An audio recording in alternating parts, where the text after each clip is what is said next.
Sir, अब क्योंकि आप लोगों ने महेंद्र सिंह धोनी की बल्लेबाज़ी के बारे में बात करी थी, वीरू भाई कुछ उनका इस सीज़न के आंकड़े दिखा देते हैं। क्योंकि अगर आप महेंद्र सिंह धोनी फ़ैन हैं, तो आप ज़्यादा खुश होंगे नहीं ये आंकड़े देखकर। स्कोर्स देखिए, ज़ हाईएस्ट है 47 नॉट आउट, जो कि हैदराबाद के खिलाफ आया है, लेकिन उसके अलावा सर डबल डिजिट्स भी कभी-कभी आ रहे हैं और बना रहे हैं। तो 29 not out versus Rajasthan, 21 of 13 balls उन्होंने बनाए हैदराबाद के खिलाफ। वीरू भाई, एक टाइम पे चल रहा था जब महेंद्र सिंह धोनी की डिस्कशन हो रही थी कि बहुत स्लो चल रहे हैं, स्ट्राइक रेट अपना बढ़ा नहीं पा रहे हैं, बीच-बीच में फँस रहे हैं। क्या आपका अब मानना है कि जो खिलाड़ी इतना खेल चुका है, इतना काम कर चुका है, कहीं न कहीं वी शुड आल्सो एक्सेप्ट कि उनका रोल बदल गया है बल्ले के साथ?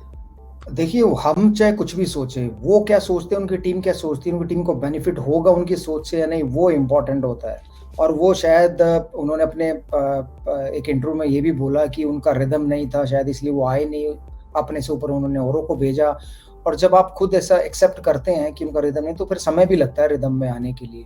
तो हालाँकि बैटिंग उतनी गज़ब की नहीं कि जितनी वो पहले करते हैं, लेकिन फिर भी कुछ मैचों में उन्हें ऐसी झलक दिखाई है जहाँ पर उन्होंने 16-17 गेंदों पे 28-29 रन बनाए या 47 रन बनाए, तो कुछ एक मैचों में किया। तो इसलिए मैं भी ये कह रहा हूँ, अगर वो ओपनिंग में आते हैं, अगर वो 0 पे भी आउट हो जाएँगे, तो कोई ये थोड़ी ना है कि उनकी इज़्ज़त कम हो जाएगी या उनको लोग उस नज़रिए से या देखेंगे कि ये बेकार प्लेयर हो।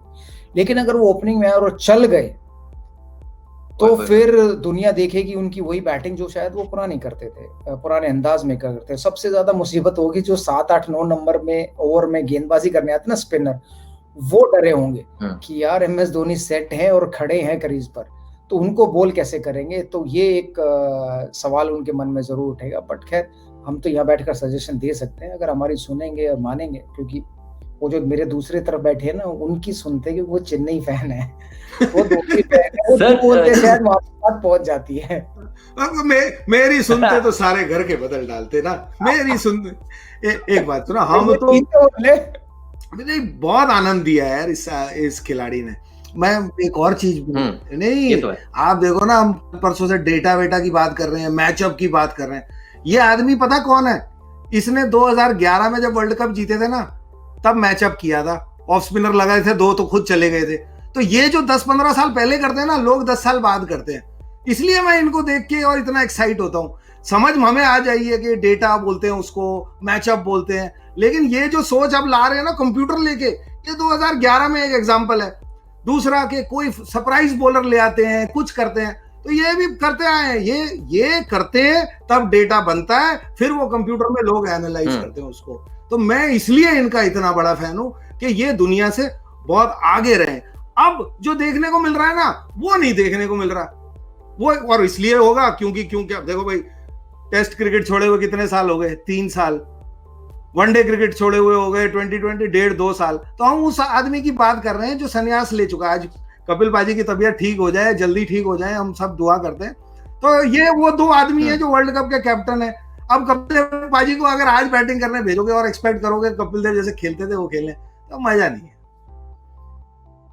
वही बात होगी ना वीरू भाई, कभी-कभी जो इंसान ने इतना कुछ किया है कि और हर बारी टीम बिफोर सेल्फ जो इंसान करते आया है, अब बारी आ गई, कभी-कभी सेल्फ बिफोर टीम भी होना चाहिए, थोड़ा सेल्फिश होना चाहिए, ताकि उसके बाद लय जो पकड़ें और फिर पुराना धोनी दिखे हमें शायद। बिल्कुल, मैं तो उनसे सिर्फ एक ही सवाल पूछता हूँ, क्या केदार जाधव उनसे बेहतर है? क्या अंबती रायडू उनसे बेहतर है? क्या इवन फैफ डु प्लेसिस उनसे बेहतर है? जब वो चलते हैं तो वो मैच खत्म करते हैं जिताने वाली पोजीशन में। इनमें से एक भी खिलाड़ी आप बताइए जो चले और उन्होंने मैच खत्म किया हो जिताने वाली पोजीशन में रेगुलरली। एक आधे मैच में कोई भी कर सकता है। तो खुद पर भी भरोसा होना चाहिए ना कि हाँ भाई, अगर मैं चला तो मैच खत्म कर दूंगा, क्योंकि मैं विकेट फेंक कर नहीं आऊंगा जैसे ये लोग विकेट फेंक कराते थे। बहुत कम मौके होते हैं, जो मैंने पहले भी कहा इस शो में, कि एमएस धोनी 16वें ओवर में पैनिक कर जाते हैं, वो शॉर्ट मार कर आउट हुए, जो कि उनमें पहले नहीं देखने को मिलता था। वो सिर्फ इसलिए कि वो जो ऊपर वाले करके आए हैं ना, उनकी वजह से शायद। तो मुझे लगता है कि खुद पर भी भरोसा दिखाना चाहिए उन्हें, कि वो जल्दी आना चाहिए बैटिंग में, कि भाई अब तो क्या है, नथिंग टू लूज है ना, हार ही चुके हैं ये समझ के आए। अगर उन्होंने समय ले लिया और वो सेट हो गए, तो फिर जीत पक्की है, ये तो तय है, कोई भी बॉलर हो सामने।